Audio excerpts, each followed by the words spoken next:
शक्तीपीठ महामार्गाला कोणाचाच विरोध नाही। मुठभर लोकांचा शक्तीपीठ महामार्गाला विरोध असल्याचं मुख्यमंत्री देवेंद्र फडणवीसांनी म्हटलंय। 800 किलोमीटर लांबी असलेला हा महामार्ग राज्यातील 12 जिल्ह्यांमधून जाणार आहे। शक्तीपीठ महामार्ग शेत जमिनीवरून जाणार असल्यामुळे शेतकऱ्यांनी या महामार्गाला विरोध केला होता।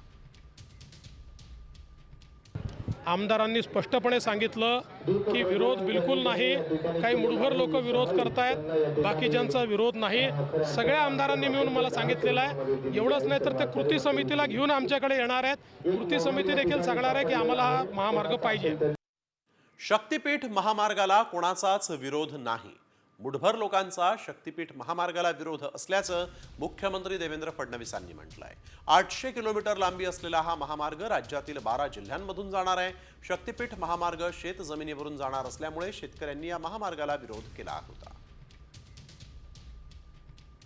आमदारांनी स्पष्टपणे सांगितलं की विरोध बिलकुल नाही। काही मुठभर लोक विरोध करतायत, बाकीच्यांचा विरोध नाही। सगळ्या आमदारांनी मिळून मला सांगितलेलं आहे। एवढंच नाही तर ते कृती समितीला घेऊन आमच्याकडे येणार आहेत। कृती समिती देखील सांगणार आहे की आम्हाला हा महामार्ग पाहिजे।